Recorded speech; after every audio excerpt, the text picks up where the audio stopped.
আলহামদুলিল্লাহ ওয়াসসালাতু ওয়াসসালামু রাসূলুল্লাহ। নবী সাল্লাল্লাহু আলাইহি ওয়াসাল্লাম মাতা-পিতা জাহান্নামী কি না আর হলে এটার কারণ কি? কারণ তো পরিষ্কার। ঈমান না থাকলে জাহান্নামে যাবে।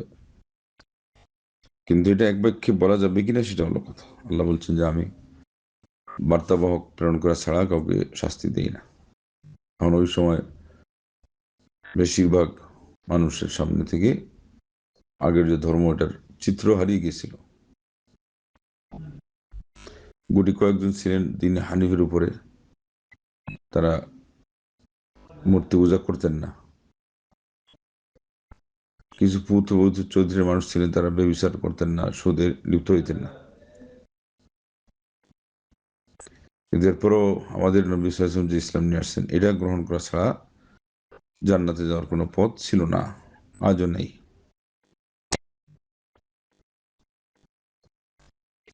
সেই জন্য আল্লাহ রাব্বুল আলামিন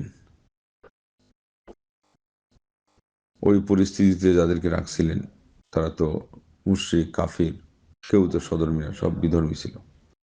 তাদের ঠিকানা সবারই জাহান্নাম হবে। কিন্তু দাওয়াত যারা পায় না একেবারেই, তাদের ক্ষেত্রে যে কথা আসছে, কিয়ামতের দিন আল্লাহ পরীক্ষা নিবেন, ওই পরীক্ষায় পাশ করলে জান্নাতের, না হলে জাহান্নাম।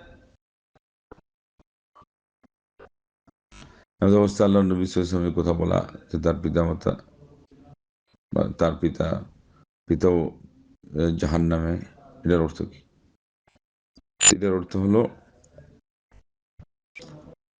আল্লাহ রাব্বুল আলামিন তো তাকে ওই সময় ওহী দিয়ে এটাই বলে দিয়েছে,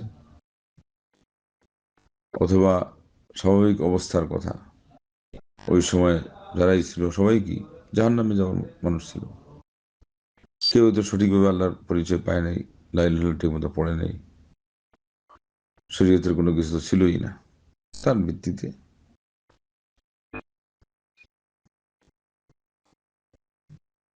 আবার একটা আছে যে সাময়িকের জন্য বলা যায়, সেই হিসাবে বলা যায় না।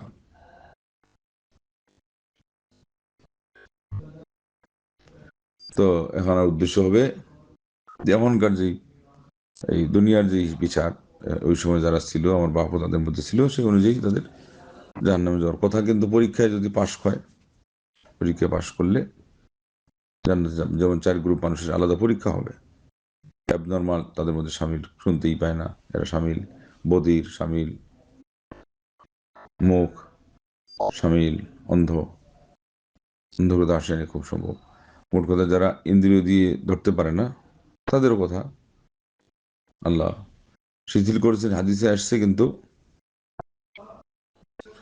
ওই মুশরিকদের নাবালক সন্তানদের মতোই ওদের কথা যেহেতু সুস্পষ্ট আসছে, পরীক্ষা নেওয়া হবে। কেন পরীক্ষা নেওয়া হবে? ওরা বুঝেই নেই, দাওয়াত পায় নেই।